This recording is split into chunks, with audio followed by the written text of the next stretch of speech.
Bonjour à tous et bienvenue. Depuis les débuts de la découverte du café en tant que boisson stimulante et délicieuse, la caféine a été à la fois sa caractéristique distinctive et une préoccupation pour de nombreux amateurs. Au début du XXe siècle, les méthodes de décaféination étaient rudimentaires et impliquaient souvent des substances toxiques telles que le benzène. Cependant, avec le temps, les avancées technologiques et la préoccupation croissante pour la santé ont conduit au développement de méthodes plus sûres et plus efficaces pour éliminer la caféine des grains de café. Dans cette vidéo, nous explorerons les méthodes modernes de décaféination du café, des plus courantes, telles que la méthode par solvant aux plus innovantes, comme le processus aux triglycérides et la caféination au dioxyde de carbone. Dans chaque méthode, nous prendrons en compte non seulement l'efficacité de l'élimination de la caféine, mais aussi les impacts sur la santé et l'environnement. Après tout, le choix de la méthode de décaféination n'affecte pas seulement le goût et l'arôme de la boisson, mais peut également avoir des ramifications importantes pour les consommateurs et la planète. En comprenant ces méthodes et les considérations qui y sont associées, les consommateurs seront mieux équipés pour faire des choix conscients et sains en dégustant une tasse de café décaféiné. La première méthode utilisée pour enlever la caféine du café remonte à 1903 lorsque le commerçant Ludwig Roselius de Brême a développé une méthode rudimentaire impliquant le trempage des grains dans de l'eau salée suivie de l'utilisation de benzène. Cependant, le benzène s'est avéré extrêmement toxique et cancérigène, devenant obsolète. Aujourd'hui, les méthodes les plus courantes sont différentes. Nous allons les examiner, bien que de manière simplifiée pour faciliter la compréhension.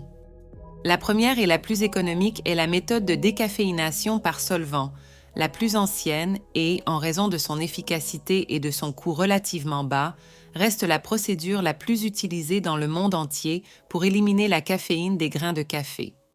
Ce processus commence par le traitement préliminaire des grains, qui sont d'abord gonflés par exposition à l'eau ou à la vapeur, les préparant pour l'étape d'extraction de la caféine. Ensuite, les grains gonflés sont plongés dans des solvants spécifiques tels que l'acétate d'éthyle ou le dichlorométhane pendant une période pouvant aller jusqu'à 12 heures. L'acétate d'éthyle, bien qu'étant un solvant organique dérivé de sources naturelles telles que la canne à sucre, et donc considéré comme une option plus verte, est utilisé en raison de sa capacité à dissoudre sélectivement la caféine des grains. En revanche, le dichlorométhane, ou chlorure de méthylène, est un solvant synthétique efficace dans l'extraction de la caféine, mais son utilisation soulève des inquiétudes en raison des risques potentiels pour la santé humaine et l'environnement. L'exposition prolongée au dichlorométhane a été associée à des effets indésirables, y compris des risques cancérogènes, ce qui a motivé son interdiction dans des pays tels que la Suède, le Danemark et l'Autriche. Après l'extraction de la caféine, il est crucial que les grains soient soigneusement lavés et séchés pour éliminer tout résidu de solvant, minimisant ainsi les risques pour la santé des consommateurs. Cependant, la présence de traces résiduelles reste une préoccupation constante, ce qui alimente les débats réglementaires sur les limites sécuritaires de CES résidus dans les grains de café décaféinés. Bien que cette méthode soit largement adoptée en raison de son efficacité et de son rapport coût-efficacité, la prise de conscience croissante des consommateurs concernant les questions de santé et de durabilité a stimulé la recherche d'alternatives de décaféination plus sûres et respectueuses de l'environnement, telles que les méthodes au dioxyde de carbone et le processus suisse à l'eau qui ne dépendent pas de solvants chimiques nocifs. Le processus suisse de décaféination, également connu sous le nom de méthode suisse à l'eau, se distingue par le fait d'être une technique de décaféination à base d'eau, sans utilisation de solvants chimiques, visant une approche plus naturelle et respectueuse de l'environnement. Initialement, les grains de café sont immergés dans de l'eau chaude pour dissoudre et extraire la caféine. L'eau maintenant chargée en caféine est ensuite filtrée à travers des filtres de charbon actif.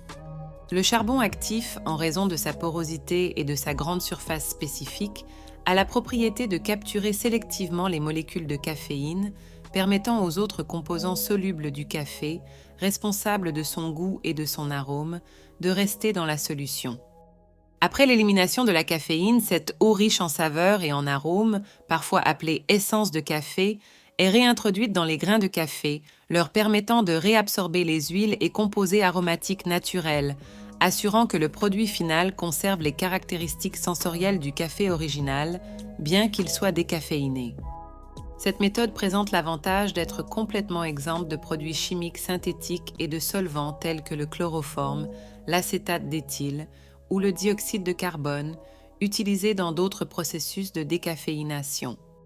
Cependant, le processus suisse à l'eau est reconnu comme étant plus coûteux en termes d'infrastructure, de consommation d'énergie et d'utilisation d'eau par rapport aux méthodes utilisant des solvants chimiques.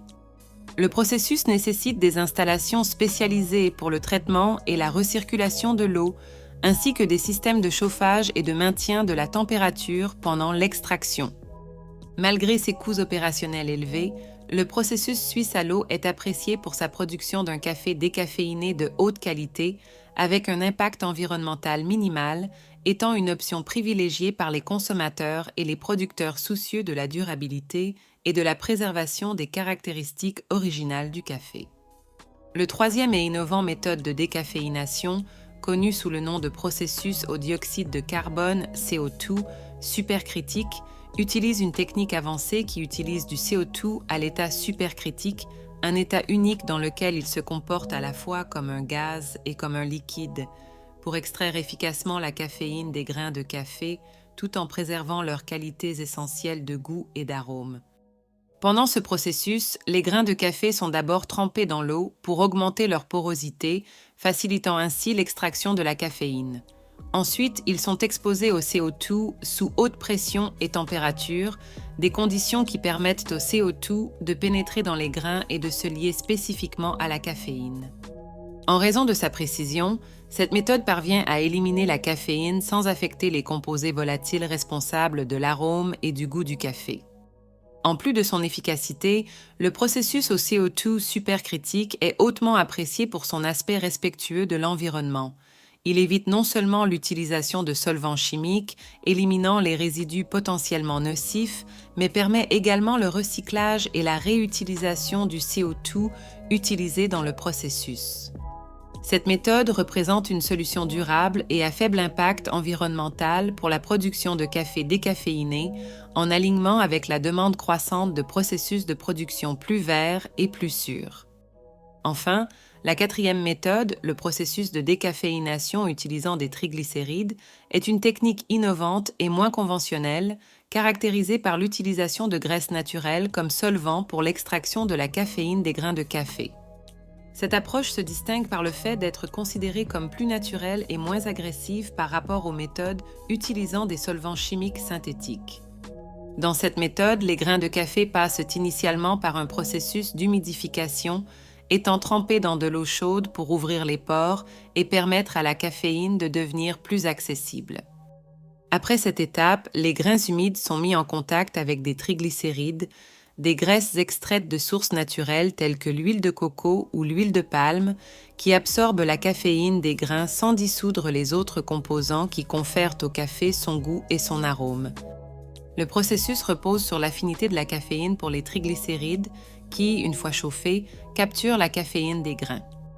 Après l'absorption de la caféine par les triglycérides, les grains sont séparés du mélange gras et lavés pour éliminer tout résidu de graisse avant d'être séchés et torréfiés.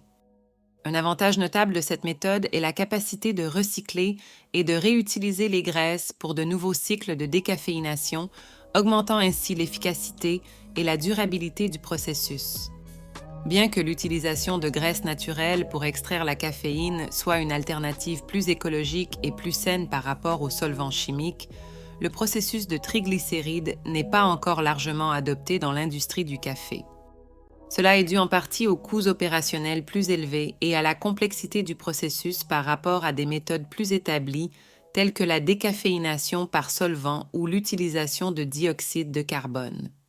Cependant, à mesure que l'intérêt pour des méthodes de production plus naturelles et durables augmente, le processus de décaféination avec des triglycérides gagne en importance en tant qu'alternative prometteuse, en accord avec les demandes des consommateurs pour des produits plus sains et plus respectueux de l'environnement. Il est cependant recommandé de vérifier attentivement la méthode de décaféination utilisée en optant notamment pour des variétés biologiques qui indiquent volontairement leur processus de production. De plus, la variété Arabica, avec une teneur plus faible en caféine, peut être un choix plus approprié. Et bien sûr, assurez-vous toujours qu'il n'y a pas de présence de produits chimiques nocifs dans les grains. Sur ce, nous terminons notre analyse des méthodes de décaféination du café.